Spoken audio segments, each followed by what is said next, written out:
Beda dengan Rafael yang siap membuktikan di laga nanti. Elkan Bagot malah tolak timnas dan terancam di blacklist Patrick Kluivert. Terbukti, pernyataan Safy Salih legend timnas Malaysia ini ejek Federasi Sepak Bola Malaysia karena timnas kini diajak uji coba oleh negara peringkat 13 dunia. Bukan kaleng-kaleng guys, selengkapnya hanya di Reason Champion. Sebelum kita membahas beritanya lebih lanjut, ada baiknya kita memberikan like ke video ini karena like itu gratis. Terima kasih atas kesediaan kalian ya teman-teman.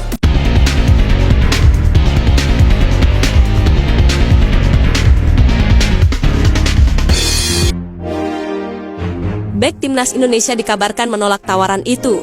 Dan ini sudah kedua kalinya bagi Elkan Bagot. Padahal dirinya saat ini dalam performa yang bagus bersama Blackpool FC di Liga Inggris. Untuk itu, akankah pelatih timnas Indonesia, Patrick Kluivert, akan blacklist Elkan Bagot ke skuad Garuda? Anggota Exco PSSI Ariel Sinuringa mengungkapkan bahwa Elkan Bagot pada saat ini sedang fokus di klub. Oleh karena itu, bek berusia 22 tahun tersebut tidak masuk daftar pemain yang dipersiapkan untuk menghadapi Cina dan Jepang. Dia pun meminta kepada supporter untuk menghormati keputusan Elkan Bagot yang lebih memilih fokus terlebih dahulu di klub. PSSI, lanjut Ariel Sinuringa, tidak mempermasalahkan keputusan itu dan siap mendukung Elkan Bagot. Bukan kali ini saja Elkan Bagot menolak panggilan Patrick Kluivert untuk bergabung dengan timnas Indonesia. Pada Barat lalu, Patrick Kluivert sebenarnya memasukkan nama Elkan Bagot untuk pertandingan melawan Australia dan Bahrain. Sementara itu, dirinya memang sedang dipinjamkan ke tim divisi 3 Liga Inggris Blackpool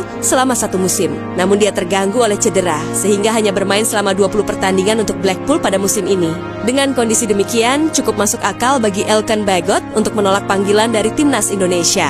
Apalagi, masa depannya sampai saat ini masih belum jelas, karena kontraknya bersama Ipswich yang berakhir pada 30 Juni tahun 2025 belum diperpanjang. Oleh karena itu, sulit sepertinya bagi Patrick Kluivert untuk blacklist pemain sekaliber Elkan Bagot. Terlebih lagi, Ketua Umum PSSI Erick Thohir sempat mengungkapkan bahwa pihaknya terbuka jika Elkan Bagot ingin kembali bermain untuk timnas Indonesia. Sebuah tanda tanya menyelimuti pemanggilan Rafael Schreidt ke timnas Indonesia di bawah asuhan Patrick Kluivert. Bagaimana tidak, pemain berusia 22 tahun ini masuk dalam daftar 32 pemain pilihan pelatih Belanda itu, padahal sepanjang tahun 2025, ia hanya mencatatkan 40 menit bermain bersama klubnya Brisbane Roar. Sebuah statistik yang tentu saja memicu beragam spekulasi. Apakah pemanggilan ini akan menjadikan Rafael Schreidt sebagai misi pembuktiannya di lapangan hijau timnas Indonesia? Kluivert, juru taktik asal Belanda, tengah mematangkan persiapan skuad Garuda untuk 2 laga kursi lanjutan kualifikasi Piala Dunia ke 2026. Dari 32 nama yang dipanggil Patrick Kluivert kembali mencuat, yang memang bukan wajah baru. Schreidt telah menjadi langganan timnas sejak era Sintayong. Namun, performanya di level klub belakangan ini menjadi sorotan utama dengan menit bermain yang sangat minim. Lantas, apakah keputusan Patrick Kluivert memanggilnya kali ini adalah langkah yang tepat?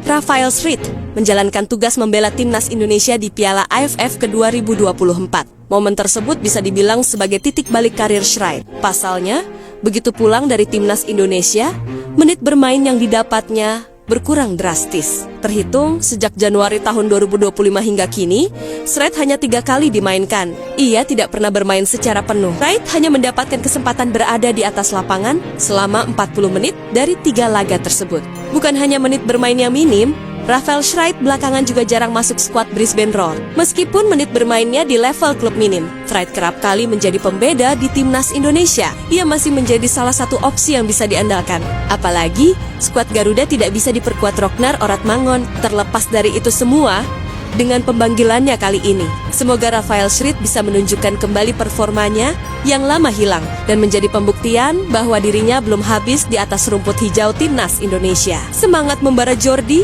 amat jelang hadapi Cina dan Jepang. Gairah baru ditujukan oleh bek timnas Indonesia. Jordi amat jelang laga krusial Juni mendatang. Tak mau sendirian, antusiasmenya ini juga ia tularkan ke rekan-rekan setimnya di timnas Indonesia. Ia juga meminta kepada penggawa Garuda lainnya untuk memaksimalkan 2 laga tersebut agar impian timnas Indonesia melenggang ke Piala Dunia lainnya, sehingga di tahun 2026 bisa terwujud. Sebelumnya, menuju pemusatan latihan yang kurang dari seminggu ke depan, Patrick Kluivert pastinya sudah mengantongi 32 nama yang dipanggil.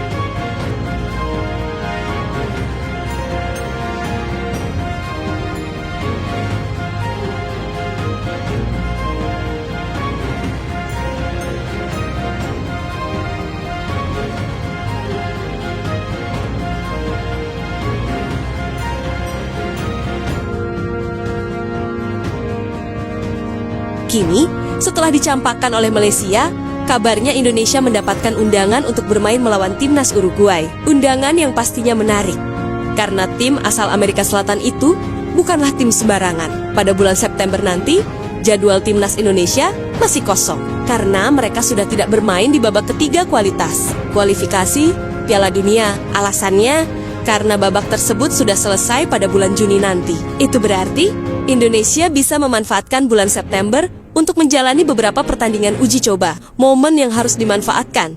Karena kemungkinan besar Indonesia akan bermain lagi di babak keempat, kualifikasi Piala Dunia, yang mana jadwalnya diperkirakan pada bulan Oktober tahun ini. Sehingga 1 bulan sebelumnya bisa dimanfaatkan oleh tim Garuda untuk menyiapkan tim. Kualifikasi Piala Dunia, yang mana jadwalnya diperkirakan pada bulan Oktober tahun ini. Dari rumor yang beredar, banyak negara yang kabarnya bakal menjadi lawan timnas Indonesia di FIFA Matchday September. Di antaranya adalah Rusia, Uzbekistan, hingga Kirgistan. Sayangnya, untuk kabar ini langsung menguap begitu saja.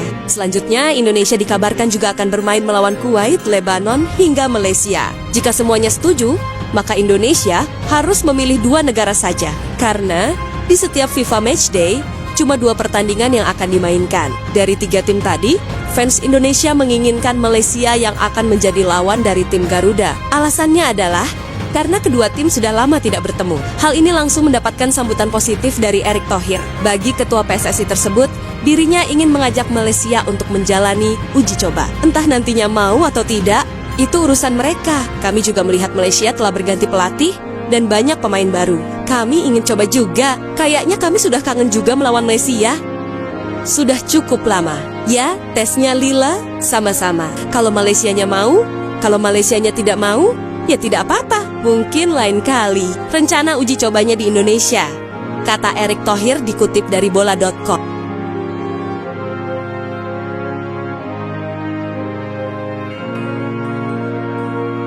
Mengabaikan ajakan Indonesia, pihak Malaysia akhirnya memberikan penjelasan. Hal ini dilakukan oleh pelatih timnas Malaysia, yakni Peter Klamoski. Dari pengakuan Klamoski, timnya memang sengaja memilih Cape Verde karena tim tersebut bisa meningkatkan level dari Harimau Malaya untuk menguji diri menghadapi lawan yang kuat dalam pertandingan persahabatan internasional. Timnas Tanjung Verde adalah salah satu yang terbaik di kawasan Afrika. Mereka bermain bersama para pemain yang telah tampilkan mencapai level tertinggi di Eropa. Ini adalah ujian yang kami butuhkan untuk menantang diri dan membantu kami tumbuh sebagai sebuah tim, kata Peter Klamoski pada Afro Arena. Timnas Indonesia bermain di laga persahabatan saat timnas Indonesia mendapatkan penolakan dari Malaysia. Kini muncul kabar terbaru jika Indonesia mendapatkan tantangan dari timnas Uruguay. Hal ini disampaikan langsung oleh Cristina Gonzalez selaku Duta Besar Uruguay di Indonesia. Ungkapan itu ia utarakan waktu berkunjung ke kantor Kemenpora. Uruguay ingin mengadakan friendly meeting dengan timnas Indonesia dengan mendatangkan pemain inti timnas kedua negara jika memungkinkan, kata Cristina Gonzalez dikutip dari Bola Sports. Soal ajakan Uruguay, hal ini langsung mendapatkan tanggapan positif dari Kemenpora, yakni Dito Aryo Tejo. Tapi jika serius, agar melakukan diskusi lanjutan dengan pihak Uruguay. Rencana friendly match ini sangat bagus, nanti bisa dikomunikasikan dengan PSSI, atau format terbaiknya seperti apa? Apakah melalui FIFA Matchday atau pertandingan persahabatan biasa? Karena kalau melalui FIFA Matchday, bisa berkontribusi pada peningkatan ranking FIFA untuk Indonesia, kata Menteri Dito, dikutip dari sumber yang sama. Jika timnas Uruguay benar-benar datang, maka nantinya banyak bintang yang akan bermain di GBK. Di antaranya adalah Fit Valverde, Ronald Araujo, Manuel Ugarte, Rodrigo Bentacur, hingga Darwin Núñez. Mereka juga bakal melawan para bintang dari tim Garuda, seperti Jay Itzes, Kevin Diggs, Calvin Verdon, Tom Hay, hingga Al Romani. Pertemuan itu pastinya akan berjalan sangat seru, mengingat pertemuan itu juga dianggap sebagai duel Eropa, karena semua pemain tadi bermain di Liga Eropa.